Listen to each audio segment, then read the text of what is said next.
No one wants to be sick. No one says, wouldn't it be great to be sick? And yet it is recognized that our minds play a large part in many diseases. For instance, ulcers or high blood pressure. And now it is becoming equally clear that our minds can play a big part in preventing or curing many diseases. In line with this, scientists have begun to study the claims of people such as yogis, who say that all of the body can be controlled by the mind, and then demonstrate this by doing things like temporarily stopping their hearts without adverse effects. Electronic technology is being applied in new training programs such as biofeedback training, which seem to enable ordinary people to gain voluntary control and reestablish health in all sorts of processes inside their skins.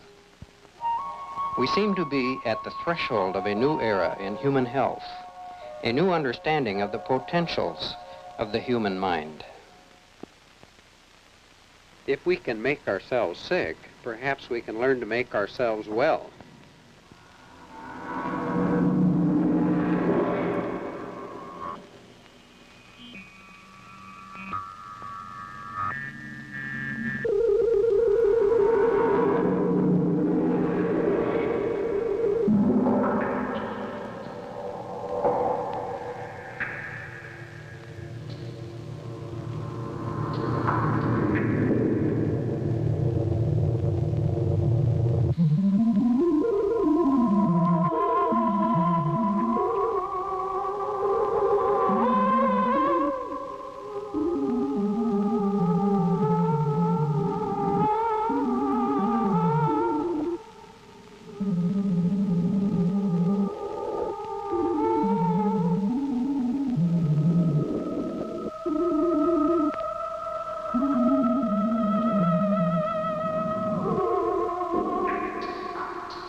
These Indian dancers translate an ancient Hindu epic into graceful body movements. They consciously bring mind and body into perfect harmony. Most of us, however, are too busy rushing around to be conscious of the interactions of mind and body. We unconsciously bark out internal commands such as run, hurry, and our bodies obey. In addition, we are generally unconscious of the effects of emotional states on our bodies.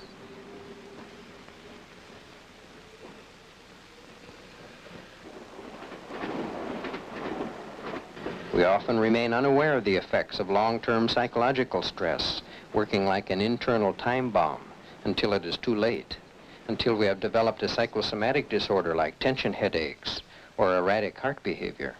Mental and emotional processes continuously affect our bodies, whether we are conscious of it or not.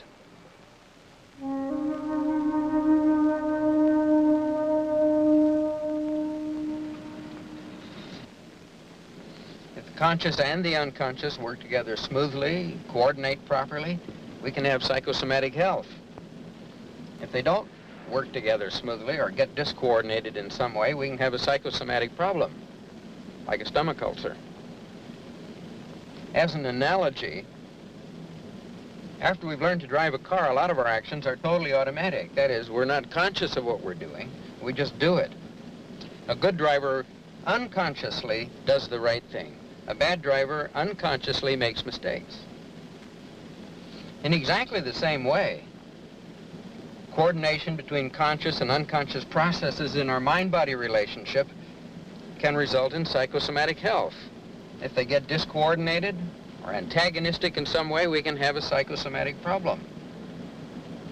The main point is, the important point, is that psychosomatic health, just like good driving, can be learned. I work here at the Menninger Foundation with my wife Alyce and daughter Judy, and with our longtime colleague Dale Walters. We've been studying mind-body coordination for about 8 years. One of our most interesting projects is the study of unusual people who have demonstrated mind-body coordination through various training programs.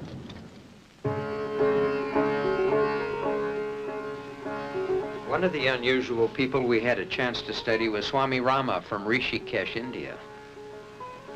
We had heard that he could do some unusual things, and we asked him to perform. He demonstrated blood flow control in his hand, and then one day he said, "Tomorrow I'll stop my heart." We objected to this because of the fact that he had said it was a risky thing to do without fasting, and he hadn't been fasting. But he said, "No, I want to do it. I've never been wired up before. If I do it, now I'll know what I can do." When we still objected, he said, "I'll sign papers that say the Menninger Foundation is not responsible for my death." Well, the way it worked out, he won the argument. We didn't bother about the papers because he agreed to only stop his heart for 10 seconds. When we wired him up and put him in the lab, we found out that his heart was beating at a normal rate, and suddenly it began beating at 5 times the normal rate. And when I asked him about this, and I said, "You know, your heart didn't really stop the way we thought. I thought it was going to draw a straight line." He said, "Well, you know, when you stop your heart this way, it still flutters in there." Later on, we took this record to a cardiologist to find out what was really going on.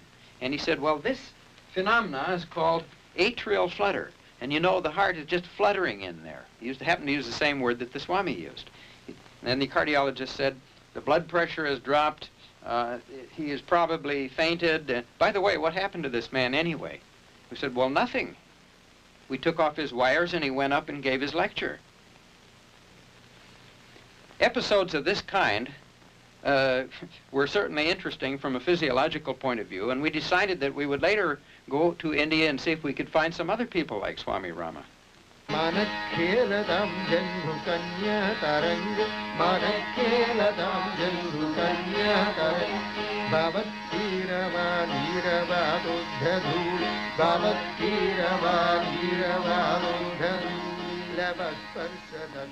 Indians have a long tradition of respect for people who have attained self-mastery. Devotees and disciples gather around teachers whom they feel demonstrate unusual mental or physical powers. We wired up a number of these individuals for physiological testing. The research team consisted of myself, my wife Alyce, and our daughter Judy, who is also affiliated with the Menninger Research Department. In order to study these people scientifically, a portable lab was built by our biomedical people at the foundation. It records heart behavior, respiration, brain waves, skin temperature, and skin voltage. A camera programmed to shoot 1 frame per second photographs the dials. Other electronic data are recorded on magnetic tape cassettes for later computer analysis. We joined Swami Rama at his ashram on the banks of the Ganges and tested out the portable laboratory. And then we began testing other people who had learned unusual control of the body and mind. India is famous for fakirs, people who do things such as sitting on a bed of nails. So we wired up a fakir, a little ash-covered man who literally sits on a bed of nails. A test was run on what happens inside his skin when a bed of nails supports the outside of his skin. Our test also provided entertainment for the local sadhus, holy men.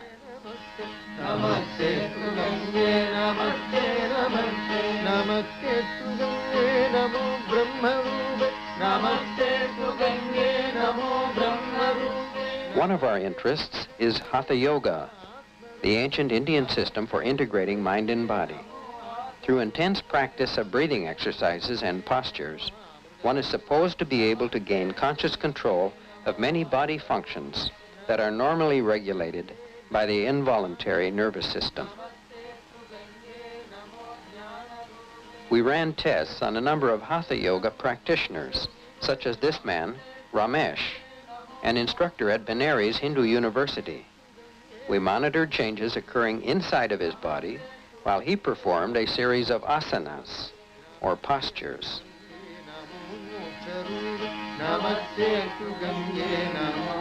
Another yogi demonstrated Nauli, an advanced exercise for the muscles and organs of the abdomen.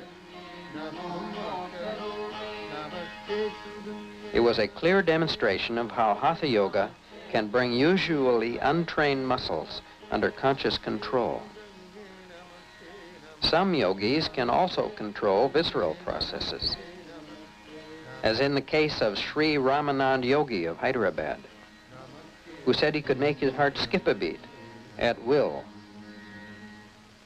When we brought our magnetic tapes back from India to find out what had actually happened, we played the magnetic tapes, which were on cassettes, into our paper tape, that is, into our polygraph, in order to get a visual record so we could see what had happened. And when we did that, we could see that Ramanand's heart was beating in a regular way, as it should. Beat, beat, beat, beat, beat, beat, and then it missed a beat, just as he said it would. Now, exactly what he did is a little bit hard to say, but we can see from the record that a beat is missing, that he has done something. Now, it's also interesting to note that all of the people who can do mind-body self-regulation aren't in India. There are also some Westerners who can do this sort of thing. And recently, we've had a chance to work with a man by the name of Jack Schwartz, who has demonstrated pain control and bleeding control. How do you go about a pain control problem from the inside? What do you do? Well, there's a process of being non-attached. Are you saying you look at yourself in an objective way? Oh yeah, totally objective, and in no circumstances subjective, because it's the subjectivity what makes, and the indoctrination we have gone through, that what is in our subconscious mind, what tells us that we should feel pain and we should bleed and we should get infection, which interfere with the process. You know, you said an interesting thing. You said fear, and then you said unconscious. Right. And what it sounds like is what you're saying is that you have to get conscious control of the unconscious. Jack discovered his ability to consciously control normally unconscious, involuntary processes when he was a boy in Holland. He has demonstrated all sorts of unpleasant things to doctors to show that the mind can control pain and bleeding.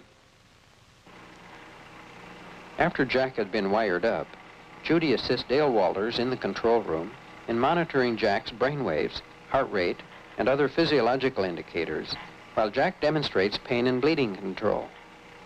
They use a closed-circuit TV to correlate Jack's movements with the polygraph records. The calibrations are set and we're ready to go now. Okay, well, we're ready to go. How about letting me see that needle, Jack? This is your weapon. Right. It looks like a regular steel needle. What is it exactly? Well, it is a so-called sailmaker's needle. It is about 4.5 to 5 inches long. And as you see, it is not any special preparation on it. It's even rusty. Yeah, it looks a little rusty. And of course, you are putting nicely your germs on it now too. So before I'm going to pierce this through the arm, let us sterilize it first with my germs too, so we get a kind of nice intermixing of germs and bacteria. And we cannot do it with, normally we do this on the floor with my foot to show that the body will not take any infection, that it will throw the different foreign bodies which shouldn't go into the body are thrown off. So any time that you feel that I should put this needle through now, of course I'm going to pierce the needle really through, from this point through this point, and I'm not going to look if there are any specific arteries involved or veins or capillaries involved. So I will just keep talking to you, and if you can support my arm a little bit, then we can put it right in there. Oh, right. All right, okay. So, okay.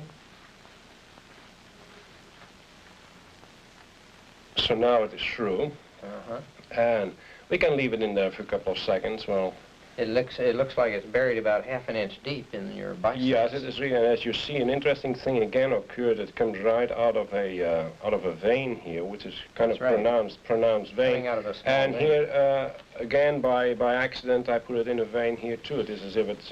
I noticed something interesting as you're doing that. I could feel all sorts of tissue things happening inside as you were pushing it. Yeah. Well, here again, it is not as if I'm putting a needle through my arm, but I'm putting a needle through a arm, which just happened to be part of a body which I temporarily possess in order to function through. And then again, the mind, in a non-attached, subjective way, is looking from a distance at it and monitoring the whole process. Well, when you pull this needle out, do you want me to hold it again, or do you? Not necessarily. Okay. Now it is out. Now what you could do, if you would grab the arm and kind of wring so that you don't cover the holes, so that the holes are still visible, wring it like a dish rag, and put pressure upon it with tremendous power. You can use all your physical power for that. I could try to force some blood out of it. Right. I noticed that by forcing it up, I could force one little drop of blood. One little drop, which we now, of course, just wipe off, and it stops. It stops immediately, and the hole will start closing. As you see, this hole already is closed. This one is closed. The bigger one here the bigger one is because we had to really wriggle our way in there to make the first contact. But if you can observe it, it is now getting smaller already, and it is closing. When we get the records, our physiological records, I'd like to show you what they are, and we can talk about what they might mean. It seems to me from the brainwave record and the heart rate record that you didn't show any significant reaction to pain. The question which comes up, however, is a question which I'm asked lots of times when I'm giving lectures. What good is it going to do me to learn how to stop my heart or poke needles through my arm? Well, it is very logical that this question should come up. And I personally am not out to demonstrate putting needles through my arms to teach people that specific thing. But what can be taught to people is that they can self-regulate their mind-body coordination so that their physiological processes will be in such a state that they can prevent any disease.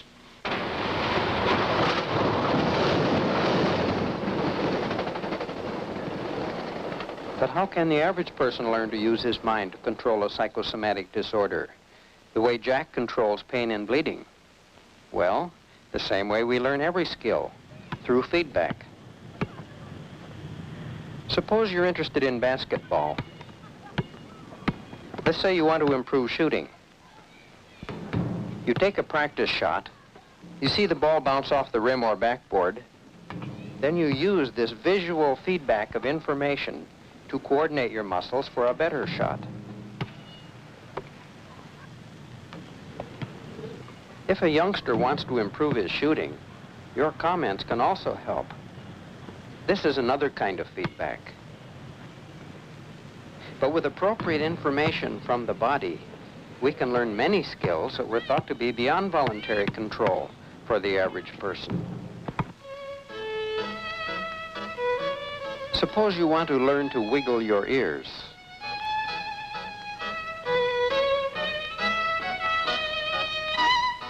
A mirror will give you information which you can use to learn this new skill.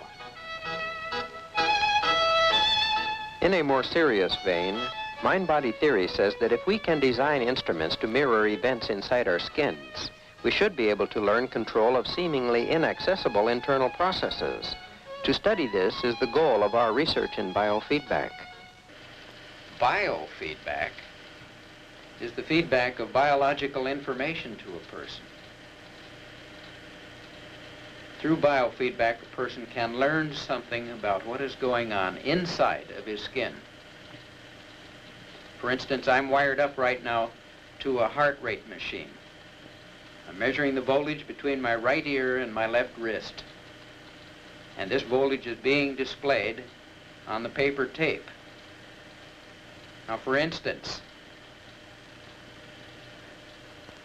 the channel on the left shows my heart rate, my heartbeat, as a direct electrical signal. The channel on the right shows my heart rate. When I learn how to speed up my heart through looking at this paper tape and seeing what is going on inside, then I am making use of biofeedback training. If I speed my heart up right now, for instance, and then let it slow down, like that. That kind of training isn't necessarily valuable for somebody whose heart is okay. But if a person had a heart problem, it could be very important. Biofeedback training can be used for many psychosomatic disorders. Believe it or not, by listening to this howling machine, you can learn to relax. Okay, Dwayne, why don't you clench your teeth and we'll see what happens here. Okay. Okay, now you see when there's greater tension, of course, the tone increases and the needle also swings to the right. Yes, I see. Okay, now why don't we try this? Frown or wrinkle your forehead and let's see what happens. Okay, again you see the needle went up, indicating greater tension, and then it went back down, indicating less tension. Yes, I see. Dale Walters is training a subject to use a biofeedback machine that measures and feeds back information about muscle tension.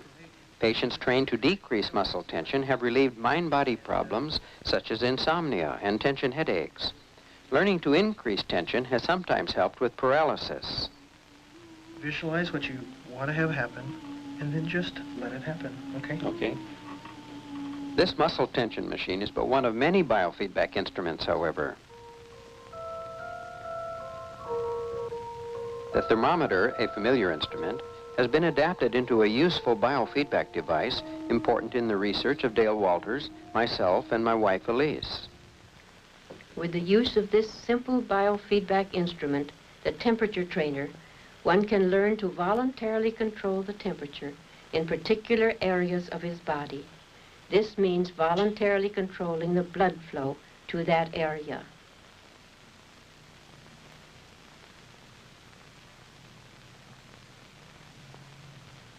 Okay, Regina, you were successful. You raised your hand temperature several degrees. How did you do it? I visualized the warm sun on my arm and my hand and imagined the warmth of the sun flowing on my hand and causing my temperature to raise. Biofeedback training in temperature control has been found helpful in the treatment of various psychosomatic illnesses, mind-body illnesses, such as Raynaud's disease, which is a blood flow problem in the hands, and migraine headache, which is a blood flow problem in the head. Margaret Donnelly worked with a temperature trainer in the migraine research project of our colleague, Dr. Joseph Sargent, an internist at the Menninger Foundation. Margaret, how did you happen to get into the migraine headache research project? I'd been having headaches since I was a small child, and there's a history of migraines in my family. My mother has severe ones, and two of my younger sisters have headaches. So my headaches increased in severity as I reached my early 20s, to the point where they were becoming very difficult for me to continue with my daily program of work and school. So no neurologist could determine that was physical cause, so he suggested that I enter Dr. Sargent's program. It has decreased the headaches considerably to the point where I don't really need medication. And I can do this when I'm at work or at a party. Just think about warmth blowing into my hands and it stops the headache before it starts. So you mean sometimes you can abort the headache just in a few seconds? That's right. The question now is, what is it that Swami Rama, Jack Schwartz, and a housewife learning to control migraine have in common? What are they doing that brings them to a common ground? It seems that the answer may be in learning to control consciousness, in learning to regulate the mind and the body through visualization, telling the body what to do through visualization. The common ground seems to be a state of consciousness.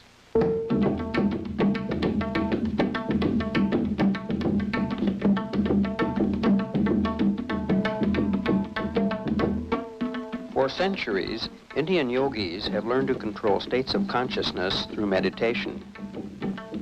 So we wired up some meditators, such as this man whose meditation was guided by the touch of his guru, Mahayogini Rajalakshmi, who herself appeared to be in deep trance. We recorded brain waves, heart rate, respiration, and so forth, to see if his meditation affected those processes.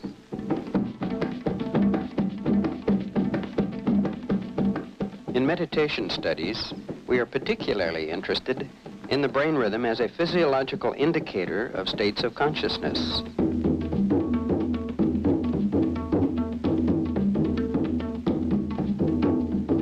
We ran other studies at the holy city of Varanasi on the Ganges, a traditional center of yoga and meditation. Again, our major interest was the brainwave record, because specific brainwave patterns often indicate the presence of certain psychological conditions. For example, when people are active or have their attention focused on the outside world, they usually produce beta brainwave rhythm in the visual area, called the occiput, at the back of the head. Beta occurs between 13 and 25 cycles per second and is seldom associated with meditation. When attention is withdrawn from the surroundings, however, when one gets into a tranquil state associated with relaxation, alpha rhythm often appears in the occiput. Alpha, between 8 and 13 cycles per second, is often found in the brainwave records of meditators. If consciousness is further withdrawn, if one becomes drowsy or is in a state of deep reverie, theta waves are often found at the occiput, a 4 to 8 cycle per second pattern. Theta is sometimes associated with deep meditation and with imagery coming to the surface from the unconscious. Swami Nada Brahmananda demonstrated that one can control complex body activities while meditating, producing both alpha and theta rhythms.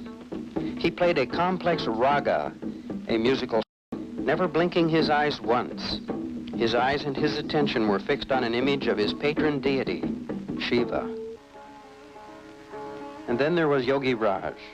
In an experiment conducted in cooperation with Professor Ramakrishna Rao of Andhra University, Yogi Raj, after preliminary tests, was sealed in an airtight box for 7.5 hours.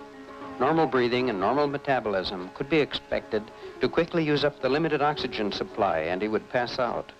We felt, therefore, that he would at least have to control his emotional state in order to lower the metabolic rate of his body.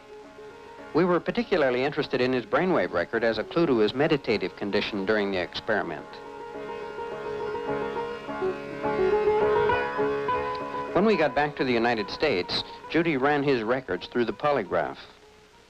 What we're interested in is the state of consciousness that enables this yogi to stay in the box in a reduced oxygen environment for 7 hours. We're looking at the brainwave rhythm of the yogi in the box.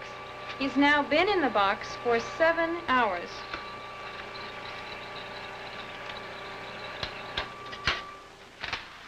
This is very clear alpha. It's a fairly high amplitude and it's a slow frequency. He has produced this alpha wave nearly continuously for the 7 hours that he's been in the box, in a situation which most of us would probably be panic-stricken. Now this indicates that he's in a very quiet, relaxed mental and emotional state, and he's also in a quiet physiological state. Jack Schwartz, at the moment that he pushed the needle through his arm and demonstrated control of pain, also produced the alpha frequency. But in terms of states of consciousness research, rather than physiological research, the more interesting brainwave rhythm is theta. This research subject, a college student, is using feedback tones from a brainwave trainer to learn to increase his percentage of theta waves. In the state of consciousness associated with theta, unconscious imagery may spring to the surface, imagery which can prove useful in solving personal problems. This research finding led us to consider the possibility of using brainwave training for aiding mental patients. In addition to this, however, biofeedback training has many other potential uses. Lying through all of the biofeedback training is an increase in self-awareness. And self-awareness lies at the core of handling interpersonal problems. People who find themselves in this Kansas penitentiary often have long histories of interpersonal problems due to lack of self-mastery and self-awareness. An innovative biofeedback program using the simple temperature trainer is giving some of the inmates practical experience in self-mastery. It is being conducted by my daughter, Pat Norris, a clinical psychologist. We have found that education can use biofeedback. Boys and girls, we're going to see how our minds affect our bodies. A temperature training program has been studied at an elementary school in Junction City, Kansas. This machine is used for checking temperature of your hand. These sessions provide the students with important first-hand experience in learning self-control. This pilot research was initiated by an elementary school counselor, Donna Cater. How did we say this person feels? Happy! The school counselor uses audiovisual aids, along with biofeedback, to help the students become conscious of how their minds affect their bodies. Erase that. Show me how you look when you feel okay. Which way does your head go when you feel okay? When people are feeling depressed, they start to droop their body and hang their head, and being in that stance is like a cue for more depression. Before the training session begins, Pat talks with the prisoners about the role of mind-body coordination in relating to other people. To some extent, you create your own reality with other people. If you're angry all the time, and you really, are sharp and short with people, then they're going to behave differently with you because they start to feel differently when they're in your presence. And the same with open or friendly or buoyant. Eventually, people start to respond to you in that way, and you have a different experience of it. We all experience each other differently, partly for that reason, too. Okay. You want to go ahead and hook up now? And we can start our session. Now, boys and girls, remember the biofeedback machine that we used? What did we do with it? Your fingers getting hot. It shows your fingers getting hot? Your hand. How did you feel when your finger got hot? It was cold. It was cold, and then I wondered if I could get warm. And could you? Yes. What and happened then, inside you when it got warm? How did you feel? I feel like somebody had a bucket of milk and threw it right on my head. My whole body feels quiet, comfortable, and relaxed. Through the use of autogenic phrases for self-programming, Pat helps her trainees achieve a tranquil state, while at the same time they are wired to the temperature trainers.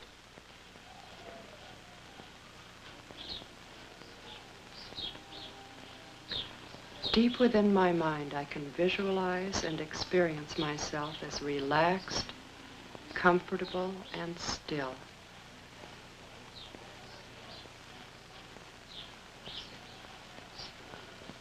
Now feel real quiet and think about your hands getting warmer. Donna uses similar autogenic phrases to help her students learn conscious relaxation. And your hands getting warmer. Your hand's getting hot right here. Think about it getting hot. Think about how that feels. I felt real warm. Was that a good feeling? Sure. Why was it a good feeling? Because I always get warm. Many of the inmates have learned something from biofeedback training that helps them cope with immediate problems in the prison environment. I had a toothache the other day, to just give an example. And I just kind of concentrated on the area of the gums that did hurt, and said to myself that it didn't hurt, that I relaxed the muscles in it, that it felt heavy, the blood was just flowing through it. And actually where the pain was actually coming from, I said to myself that that was no longer pain and that it was now feeling good. And consequently, I was rather surprised to see that the pain did actually go away without any drugs or anything. Gee, that's terrific. I think as far as what I've seen useful from outside the sessions is the fact that living in a world of sensory bombardment, music at 6 a.m. until 10:30 at night sometimes, it gives me the opportunity to relax and form a sense of concentration in which I can remove myself from all of that. As far as here goes, in the sessions themselves, I find being able to watch the needle move on the machines, it's kind of a physical way in which to see that I really can control some of the things that go on in my life, inwardly. Yeah, that's neat. That's a good feeling. Yeah, it is a good feeling. Feel kind of on top. Right. With the aid of a simple temperature trainer, young men turn within and begin to learn mastery over the course of their lives.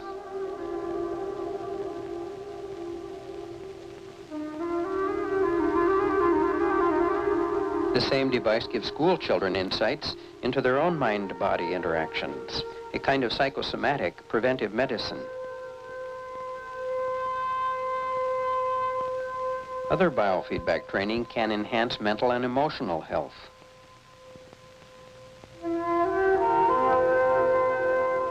In studying unusual people from around the world, it has become increasingly clear that we can increase our control of what happens inside of us. We can learn how to maintain mental and physical health, which we would like to think is our natural state. If there is such a thing as psychosomatic disease, then obviously there must be such a thing as psychosomatic health. The point in all this is that we must not underestimate our power to change our lives. It depends mainly on whether we want to and whether we have the courage to try.